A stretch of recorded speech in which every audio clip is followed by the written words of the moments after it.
Welcome to the Sleep Charming podcast, the podcast where I help you drift off for a good night's sleep or simply take a moment to relax. If you're enjoying the podcast, please leave a review or a rating. So sit back, take a deep breath, and let me read you an old story. Like life itself, we do not know when astronomy began. We cannot conceive a time when it was not. Man of the early Stone Age must have begun to observe the sun, moon, and stars, because all the bodies of the cosmos were there then as now. With his intellectual birth, astronomy was born.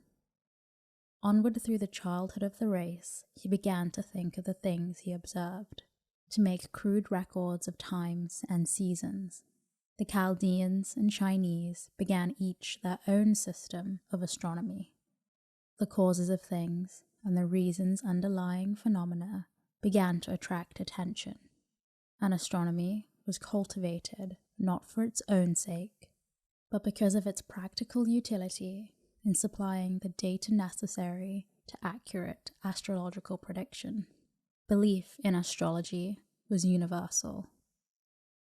The earth set in the midst of the wonders of the sky was the reason for it all. Clearly, the earth was created for humanity.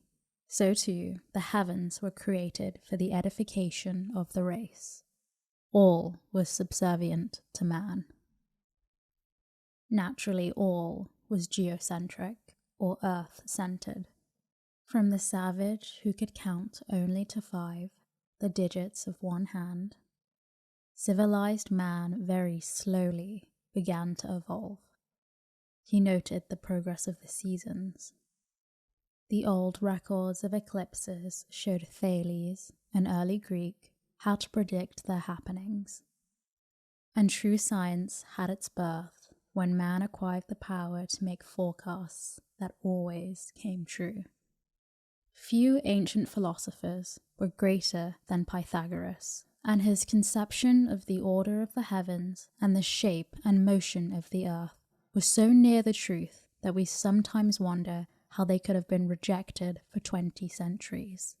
We must remember, however, that man had not yet learned the art of measuring things, and the world could not be brought into subjection to him until he had. To measure, he must have tools, instruments. To have instruments, he must learn the art of working in metals, and all this took time. It was a slow and in large part imperceptible process. It is not yet finished. The earliest really sturdy manifestation of astronomical life came with the birth of Greek science, culminating with Aristarchus, Hipparchus, and Ptolemy. The last of these great philosophers, realizing that only the art of writing prevents man's knowledge from perishing with him, set down all the astronomical knowledge of that day in one of the 3 greatest books on astronomy ever written, the Almagest, a name for it derived through Arabic, and really meaning the greatest. The system of earth and heaven seemed as if finished, and the authority of Ptolemy and his Almagest were as holy writ for the unfortunate centuries that followed him. With fatal persistence, the fundamental error of his system delayed the evolutionary life of the science throughout all that period. But man had begun to measure, geometry had been born, and Eratosthenes had indeed measured the size of the earth. Tools in bronze and iron were fashioned closely after the models of tools of stone. Astrolabes and armillary spears were first built on geometric spheres and circles. The science was then laid away for the slumber of the Dark Ages. Nevertheless, through all this dreary period, the life of the youthful astronomical giant was maintained. Time went on, the heavens revolved, sun, moon, and stars kept their appointed places, and Arab and Moor and the savage monarchs of the East were there to observe and record. Even if the world mind was lying fallow, and no genius had been born to inspire anew, that direction of human intellect on which the latter growth of science and civilization depends, with the growth of the collective mind of mankind from generation to generation, we note that ordered sequences of events which characterizes the development of astronomy from earliest peoples down to the age of Newton, Herschel, and the present. It is the unfolding of a story as if with a definite plot from the beginning, leaving to philosophical writers the great fundamental reason underlying the intellectual lethargy of the Dark Ages. We only note that astronomy and its development suffered with every other department of human activity that concerned the intellectual progress of the race. To knowledge of every sort, the medieval spirit was hostile. But with the founding and growth of universities, a new era began. The time was ripe and a new system of the heavens. The discovery of the new world and the revival of learning through the universities added that stimulus and inspiration which marked the transition from the Middle Ages to our modern era. And the life of astronomy, long dormant, was quickened to an extraordinary development. It fell to the lot of Copernicus to write the second great book on astronomy.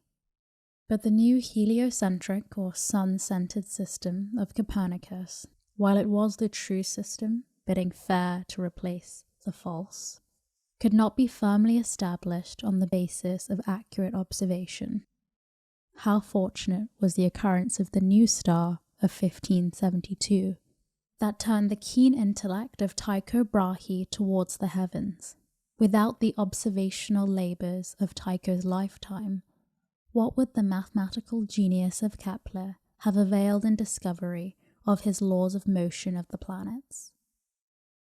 Historians dwell on the destruction and violent conflicts of certain centuries of the Middle Ages, quite overlooking the constructive work in progress through the entire era. Much of this work was of a nature absolutely essential to the new life that was to manifest itself in astronomy. The Arabs had made important improvements in mathematical process.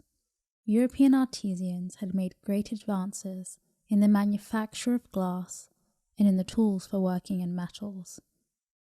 Then came Galileo with his telescope, revealing anew the universe to mankind. It was the north of Italy where the Renaissance was most potent, recalling the vigorous life of ancient Greece. Copernicus had studied here, and it was the home of Galileo. Columbus was a Genoese, and the compass which guided him to the West world was a product of Italian artisans, whose skill with that of their successors was now available to construct the instruments necessary for further progress in the accurate science of astronomical observation. Even before Copernicus, Johann Müller, better known as Regiomontanus, had imbibed the learning of the Greeks while studying in Italy, and founded an observatory and issued nautical almanacs from Nuremberg, the basis of those by which Columbus was guided over untraversed seas. About this time, too, the art of printing was invented, and the interrelation of all the movements then in progress led up to a general awakening of the mind of man, and eventually an outburst in science and learning which has continued to the present day. Naturally, it put new life into astronomy, and led directly up from Galileo and his experimental philosophy to Newton and the Principia, the third in the trinity of great astronomical books of all time. To get to the bottom of things, one must study intimately the history of the intellectual development of Europe through the 15th and 16th centuries. Many of the Western countries were ruled by sovereigns of extraordinary vigour and a force of character, and their activities tended strongly towards that firm basis on which the foundations of modern civilization were securely laid. Contemporaneously with this era, and following on through the 17th century came the measurements of the Earth by French geodetists, the construction of greater and greater telescopes, and the wonderful discoveries with them by Huygens, Cassini, and many others. Most important of all was the application of telescopes to the instruments with which angles are measured. Then, for the first time, man had begun to find out that by accurate measures of the heavenly bodies, their places among the stars, their sizes and distances, he could attain the complete knowledge of them, and so conquer the universe. But he soon realized the insufficiency of the mathematical tools with which he worked, how unsuited they were to the solution of the problem of three bodies, sun, earth, and moon, under the Newtonian law of gravitation, let alone the problems of n bodies mutually attracting each other, and every one perturbing the motion of every other one. So the invention of new mathematical tools was prosecuted by Newton and his rival Leibniz, who, by the way, showed himself as great as a man as mathematician. Taking mathematics, wrote Leibniz, from the beginning of the world to the times when Newton lived, what he had done was much the better half. Newton was the greatest of astronomers, who since the revival of learning had observed the motions of the heavenly bodies and sought to find out why they moved. Copernicus, Tycho Brahe, Galileo, Kepler, Newton, all are bound together in this plot. None of them can be disassociated from the greatest of all discoveries. But Newton, the greatest of them all, revealed his greatness even more by saying, "If I've seen further than other men, it is because I've been standing on the shoulders of giants." Elsewhere, he says, all this was in the 2 plague years of 1665 and 1666. He was then but 24, for in those days I was in the prime of my age for invention, and minded mathematics and philosophy more than at any time since. All school children know these as the years of the plague and the fire, but very few, in school or out, connect these years with 2 other far-reaching events in the world's history: the invention of the infinitesimal calculus and the discovery of the law of gravitation. We have passed over the name of Descartes, almost contemporary with Galileo, the founder of modern dynamics, but his initiation of one of the greatest improvements of mathematical method cannot be overlooked. This era was the beginning of the golden age of mathematics that embraced the lives of the versatile Euler, equally at home in dynamics and optics, and the lunar theory of Lagrange, author of the elegant Mécanique Analytique, and Laplace, of the unparalleled Mécanique Céleste. With them and a fully elaborated calculus, Newton's universal law had been extended to all the motions of the cosmos. Even the tides and precession of the equinoxes and Bradley's nutation were accounted for and explained. Mathematical or gravitational astronomy had attained its pinnacle. It seemed to be a finished science. All who were to come after must be but followers. The culmination of one great period, however, proved to be the inception of another epoch in the development of the living science. The greatest observer of all time, with a telescope built by his hands, had discovered a great planet far beyond the then confines of the solar system. Mathematicians would take care of Uranus, and Herschel was left free to build bigger telescopes still and study the construction of the stellar universe. Down to his day, astronomy had dealt almost wholly with the positions and motions of the celestial bodies. astronomy was a science of where. To inquire what the heavenly bodies are seemed to Herschel worthy of his keenest attention also, while a knowledge of the construction of the heavens has always been the ultimate object of my observations, as he said, and his ingenious method of star gauging was the first practicable attempt to investigate the construction of the sidereal universe. He nevertheless devoted much time to the description of nebula and their nature, as well as their distribution in space. He was the founder of double star astronomy, and his researches on the light of the stars by the simple method of sequences were the inception of the vast fields of stellar photometry and variable stars. The physics of the sun, also, was by no means neglected, and his life work earned for him the title of Father of Descriptive Astronomy. While progress and discovery in the earlier fields of astronomy were going on, the initial discoveries in the vast group of small planets were made at the beginning of the 19th century. The great Bessel added new life to the science of revolutionizing the methods and instruments of accurate observation, his work culminating in the measure of the distance of 61 Cygni, first of all the stars whose distance from the sun became known.